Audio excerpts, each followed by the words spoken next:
Hi friends, my name is Kelly and I'm the CSA Program Manager at Red Fire Farm, and this is week 5 of our Summer CSA season. Before I jump into all of the different vegetables that are sitting in front of me, I just wanted to go over a couple quick announcements with you. If you are not aware, you can actually order blueberries in bulk from Red Fire Farm. You can get both organic and not organic conventional blueberries. The conventional blueberries come from another farm, so we do need a week notice on those. So order them now for pickup next week. So we have blueberries. There's lots of great stuff on our bulk orders on that list as well, so you just go and check that out. The other thing that is super exciting is that we have sweet corn. That's super early in Massachusetts. It's really, really early, like a couple weeks early for most of the different farms. So you can actually get a hold of some of that sweet corn both at our Granby store as well as the Copley Farmers Market if you're in Eastern Mass. So lots of good stuff there. And let's see, for this week's CSA box, I'm just going to go through really quickly of what we have, and then we'll just jump into breaking it all down. So the first thing, and both small and large shares are going to get this, a bulb of garlic. And I'm going to talk a little bit more about that in just a minute. We have collard greens, which is one of my most favorite greens. I'm super excited. Up here, we have collards. We have a couple heads of lettuce. I have 2 different kinds here. Talk about that in a second. We have Ailsa Craig sweet onions. Now let me back up just a second. Our lettuce, the small boxes are going to get 1 head of lettuce. The large boxes are going to get 2. Collard greens are in both small and large boxes. The other really cool thing that we have this week is Ailsa Craig sweet onions. That's right here. Both small and large are going to get that.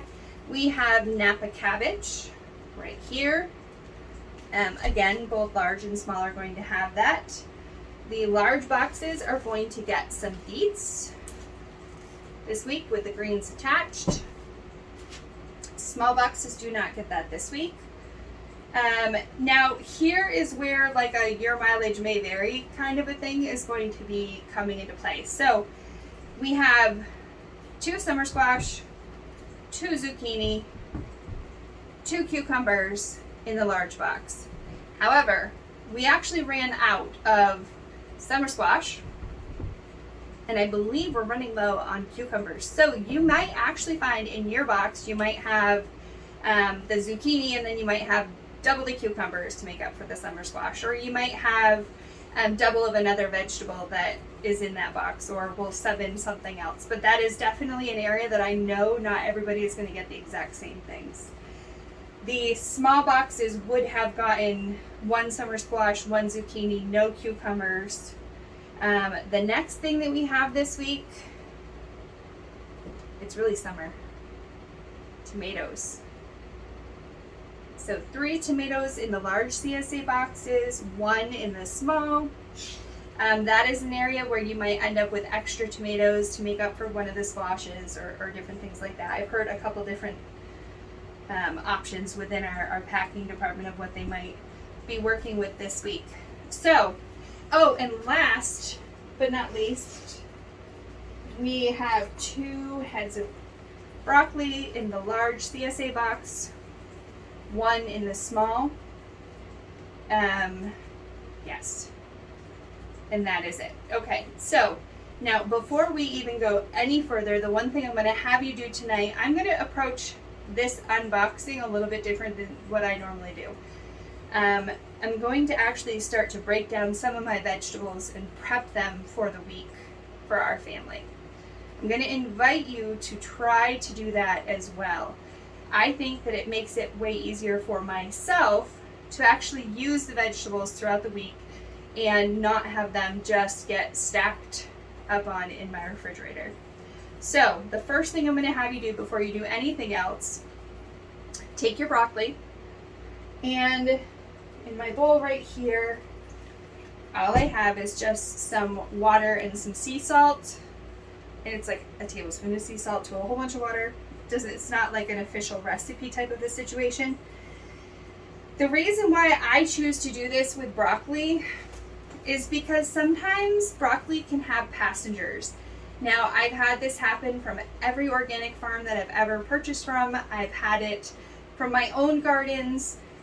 Sometimes these little trees can hide passengers, and I personally don't want to find those passengers when I go to actually eat it raw or cooked. So, if you soak it for like, I don't know, 10 minutes in some salt water, if there are any little critters hanging out in there, they're going to come out and they're going to float to the top, and you can flush them, drain them, whatever you want to do. So I have these guys already soaking just for time's sake. I'm going to set them aside and we'll go from there. But get your broccoli soaking first. Okay, so now, as usual, when I look at my island in front of me, I'm going to look for the things that I need to take care of first. Now, in this situation, some of the stuff I'm prepping, some I'm not, but there's still things I need to kind of break down in order to store it. So the first thing that I'm going to go for is my beets. I have 3 big, well, 1 huge, kind of like small, medium, large beets. And first thing, cut your greens off of your beets right away. And then I'm going to set these aside. I am going to take one of my beets. Might as well go ahead with my big one here. Oh, it's Kyoja beets. Which happens to be one of my favorites. Okay, I'm going to give this a quick rinse. Our packing department does wash the veggies as they come in from the field, but there are times when there's mud, especially rainy days, things like this. So they do the best they can. When you bring this stuff home, if there's anything that you see, just give it a quick rinse, cut off. So I'm not going to cut all of my skin off of these. You really don't actually have to cut the skin off of your beets. And I'm just going to very quickly cut them in half.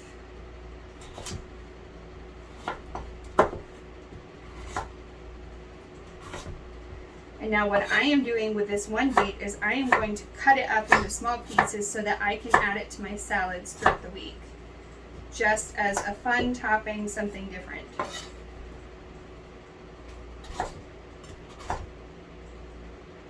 And I personally like beets raw, and I don't love them cooked. So for me, this is a great way to get the nutrition of the beets into my body without cooking them in a way that I actually enjoy them. They taste almost like a carrot when they're raw, with just like the hint of the beetiness, beet flavor. So off to the side, I actually have some canning jars, which is one of my very favorite ways to store vegetables in my refrigerator. But all of these beets are ready to go. If I want to cook them, I can. Throw them on a salad, sprinkle them in. They're all ready to go. And that only took a minute or two. Now the rest of my beets, I have some Ziplocs. I'm going to put them in here. By themselves, these beets are going to be absolutely fine in my refrigerator for at least a couple weeks, if not longer. So, good stuff there. Now, the next thing that I'm going to go for is probably my onions. Now, once again, root vegetable with the greens. You want to get rid of the greens. They will last longer this way. These onions will not store out on the counter or in your cabinet or anything like that. They have not been cured. So you need to store them in the refrigerator. So I have 3 of them. I'm going to take out 1.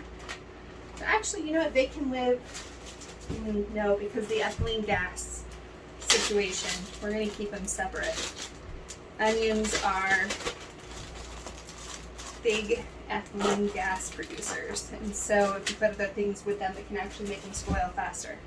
So I have my 1 onion in front of me. I am going to just very quickly slice some of these up, get rid of my outer layer. little more than I wanted. That's okay.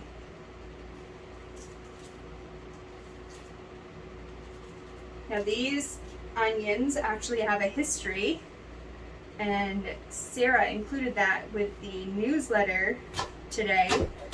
So if you have a minute, check that out. These are the Ailsa Craig heirloom onions. I just had onions running at me.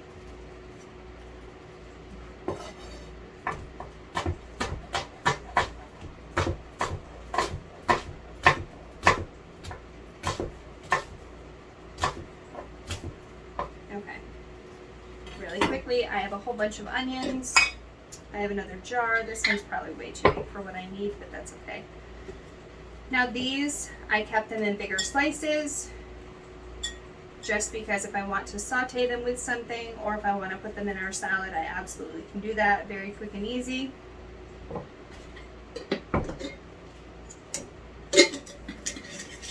Okay, so our onions are in a Ziploc. Now the tops of these green onions, you can use them just as scallions. They are obviously a lot bigger than what we're used to, even in the pearl onions that we've had for the last couple of weeks. So I'm just going to clean this up really quickly. Yes, so they're going to be bigger than your normal scallions, so you really want to dice them up fine. I am going to actually just take a couple of them and dice them up. And the rest I'm going to put in one of my green bags. I don't need a big one.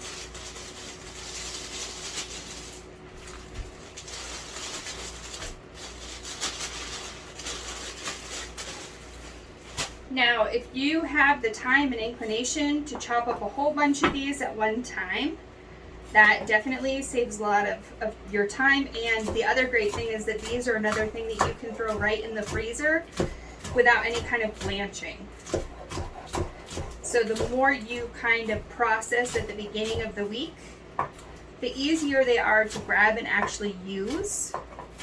And once you get to the end of the week, if you're finding you're not using them, you can throw them in the freezer really, really easy. Okay, now these are not so great.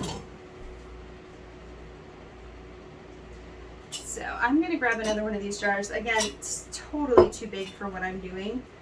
I might come back and actually chop up more of my onion tops after, but for now, just to give you an idea of what I try to do. Now, if I have my green onions all diced up and ready to go, I can put them in eggs or anything. There's so many different things you can do with them. So those are ready to go. I'm looking across my table, and I think we're gonna go greens next. Now, I'm going to deal with these beet greens first. Beet greens, if you have never had them before, they are absolutely edible. They taste very similar to spinach because they are in the same family, actually beets are, than spinach and Swiss chard. So I gave these a very fast rinse when I got home. But I'm going to spin them in my salad spinner as well. Just give them a quick chop. Sorry for all the noise. That's life. Real life. Okay.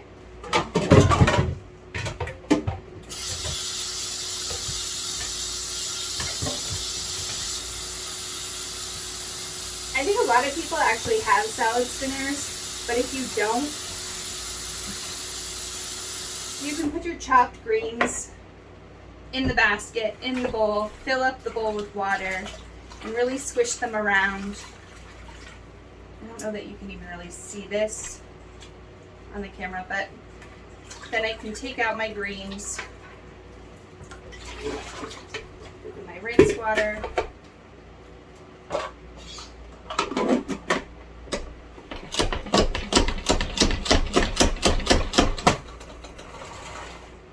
Spin them. Okay. So now I have my beet greens. They are ready to go. I think I'm actually going to put these in here with a mix for myself. I have some big half-gallon quart jars. I'm going to put them in, and I'll show you what I'm doing with them in just a minute here.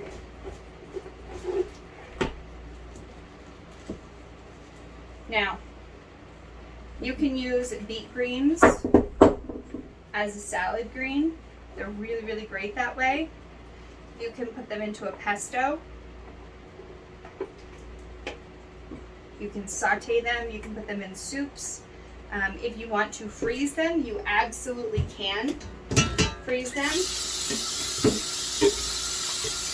And the only thing you would want to do before freezing them is to blanch them for just a couple minutes in boiling water.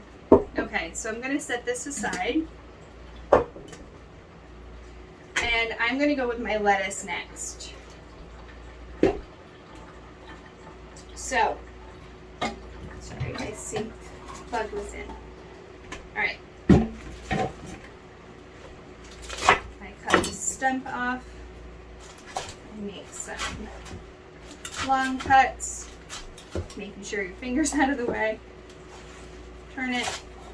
This is just how I do it to make sure I get bite-sized pieces. Salad spinner. Same system as the beet greens. My husband and I try to eat a salad every day at lunch. And we can actually, each of us, have a whole head of lettuce in our salads. So that's actually what these are going to go for.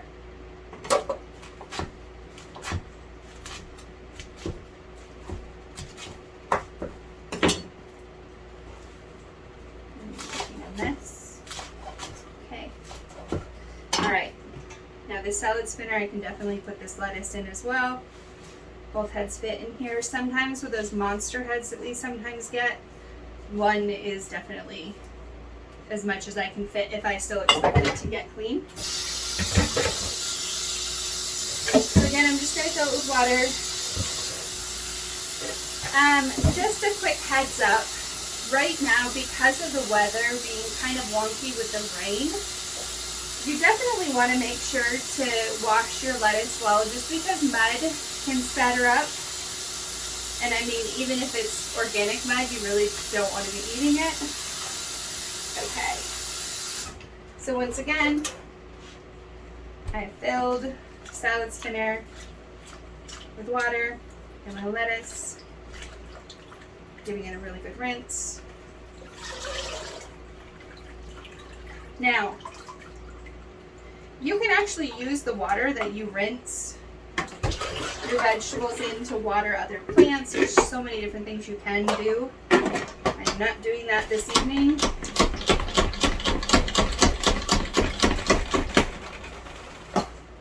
But if you are super water conscious, there's lots of different things you can do with that rinse water as well. Okay. I got a whole bunch more water out with the salad spinner. The idea with the salad spinner is that it does clean your vegetables well. You can really wash them well, but you can also spin them so more of the water comes out of your lettuces or of your greens, your different items, and so they last longer by doing it that way. Now, if you are not doing a food prep type thing like what I'm doing right now, if you take your 2 head lettuces, if you have the big green bags, or even a Ziploc, whatever you have, put it dry and dirty. It's not really dirty, we do give it a rinse, but dry and dirty, and put it in the fridge, and it will last that way for close to a week anyway. But this is just because we're going to be using this probably tomorrow, in all honesty. So I have all of these greens washed and chopped. I have a plastic bin next to me that I'm going to throw them in. When I'm done with this video, I will just probably make our salads for tomorrow. I hope you guys have been having fun with the salad challenge this week. I have absolutely loved watching to see everybody's recipes that they come up with and share. It's just awesome. It blows my mind how creative people are. It's really great. So if I was not going to use this immediately, I would put like a paper towel in there to try to absorb more of the moisture. It would just last longer that way.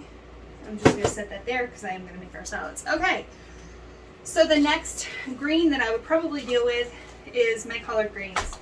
Now, I'm going to dice some of these up, and the rest I'm going to leave whole.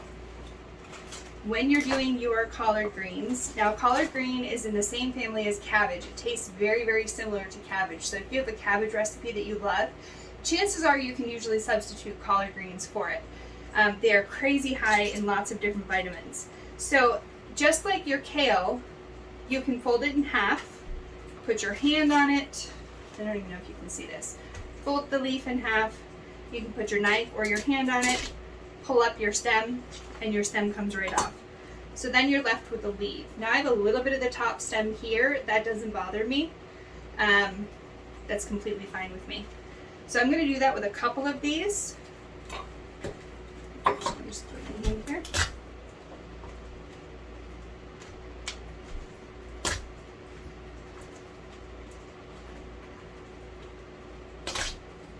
Okay. Now also, the thing with collard greens, just like I've always said with our kale and Swiss chard and other stems, you can absolutely eat these stems as well. They are stiff, like some of the different kale that we have. You can hear snaps, but they're really, really good. You can use them almost like you'd use like an asparagus. The flavor is going to be different, but the texture is similar. Now with collard greens, one of the really cool things that you can do is you can open them. You guys probably already know this. Lay them together.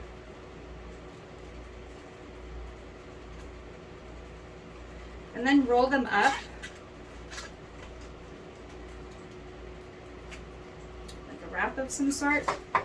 And then you can slice them into ribbons. Now, I had the idea this week to use our collard greens almost like a pasta, like a noodle. So that is why I'm prepping some of these, just to show you what I'm doing. So then you have long strips of collard greens all ready to go right here. By fluffing them up, you can use them like you'd use like a zoodle. They are going to cook a lot faster than maybe your zucchini will. Now, a lot of other people actually like collard greens almost stewed, cooked for a long time. I think that's good if you have really big, older collard greens, like bigger than this. They're tougher and they're naturally more bitter. These guys are still pretty young though, so I think it's completely fine. Now I'm going to take these and I'm actually going to put them right on top of my beet greens here. No, I'm not. I'm changing my mind. Sorry about that, guys. I'm going to do a separate one. I am not going to cut them all up right now, just for time's sake, for your time's sake, so you don't have to sit here and listen. But I will probably come back after and cut these up, and I'll have a full jar of these strips of collard greens. I love them for breakfast too. I like to saute them with a little bit of olive oil and some onions, which we have the onions this week, which are awesome, and then have like an egg on top.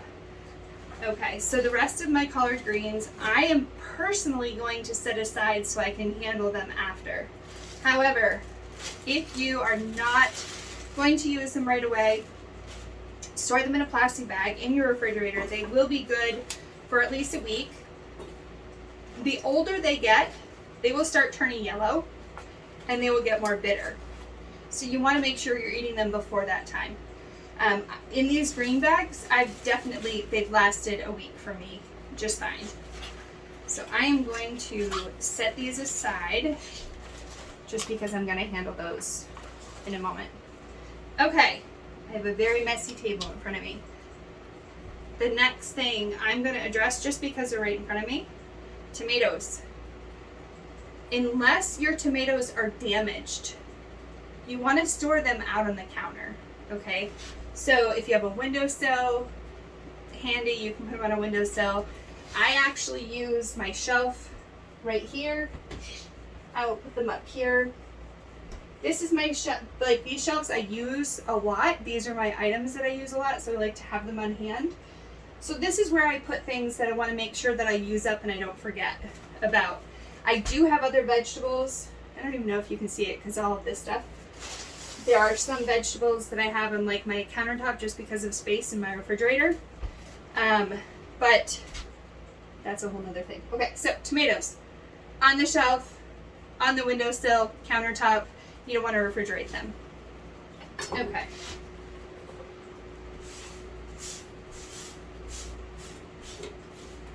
All right. Here is what I am going to tackle next. I am going to actually tackle my cucumbers. I only have 2 right here.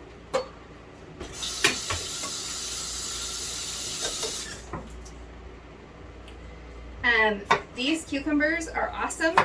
I personally don't need to peel them. If you need to peel them, obviously, go for it.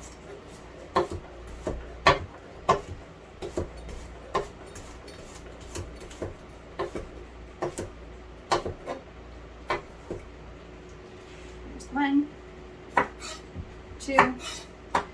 This way I have them ready to go for my salad. I am probably going to, I did not grab enough canning jars. Sorry about that. They're trying to run away. Okay, so I'm going to grab a canning jar, 1 second.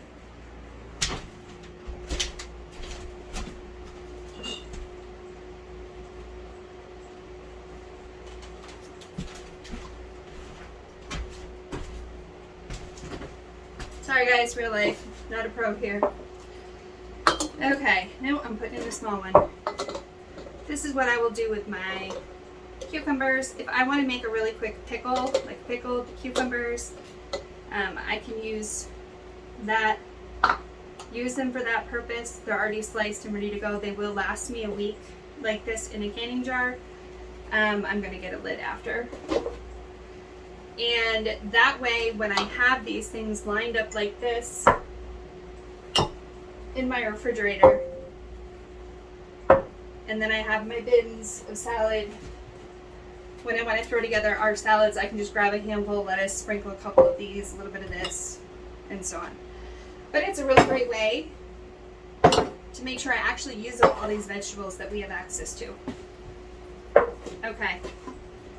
Get that back out of the way. Alright, so next, summer squash and zucchini. I am not going to do anything with these guys. I had originally thought that I would because I was planning on using them for stir fry. And so just like your cucumbers, you can chop them up and store them in a canning jar in your refrigerator. However, I'm not going to do that with these guys. I think I'm actually going to grate them and use them in like a squash fritter type of a thing. So I'm going to leave them whole. And I'm going to just put them into a green bag. Now, if your refrigerator is full, like mine is right now, I do have room for these, you can store your summer squash and your zucchini on the countertop. I think I actually still have some back here. They will not last as long as if you were to put them in your refrigerator. They will last probably a week, close to a week, but just not quite as long. Where they will be a full week for sure, if not more, in the refrigerator. Okay, Napa cabbage. This is another one that I'm not going to actually cut up right now. This will last a couple weeks in my refrigerator. I'm putting it into a green bag. Napa is a little bit sweeter and it's softer. It's generally used for kimchi and lots of other different recipes, especially like fermented ones. But there's so many different uses for the Napa cabbage. That'll go in my refrigerator. You definitely do want to refrigerate that though. All right, I have 2 more things to talk about here. The first thing I want to talk about is this garlic. This is a full bulb of garlic. It is no different than what you would get in the fall once all of the garlic has been pulled. The big difference is that it has not been cured. Now with curing, it just dries it out, it tightens the bulb, the wrappers, the paper kind of shrinks in around it. So if you wanted to preserve this, you could hang it somewhere in your kitchen and let it just dry out like you would otherwise. And then you can use it rather just like you would in like the fall. So with these guys though, I personally, I'm cutting off the stem. I would not use this stem. It is extremely woody. You might be able to get away with some of these greens. It's all edible, but this is very woody, so I wouldn't use that. This little bulb of garlic, I think I am just going to end up putting it in one of my other containers in the refrigerator. But refrigerated, it's going to last at least a couple weeks for you. So there's that. Last thing is the broccoli. Now, thankfully there were no passengers, no travelers. I'm just going to rinse my broccoli really well.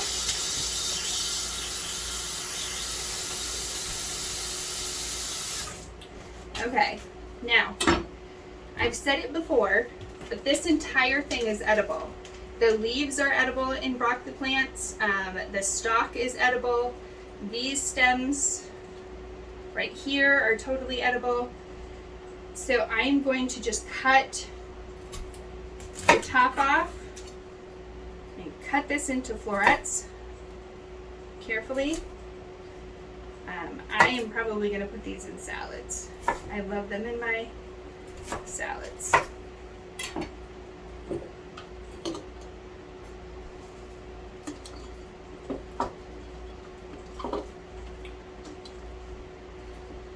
The other thing by cutting this off in advance, I don't know about you guys, but the more prepared the food is, the more likely I am to actually use it.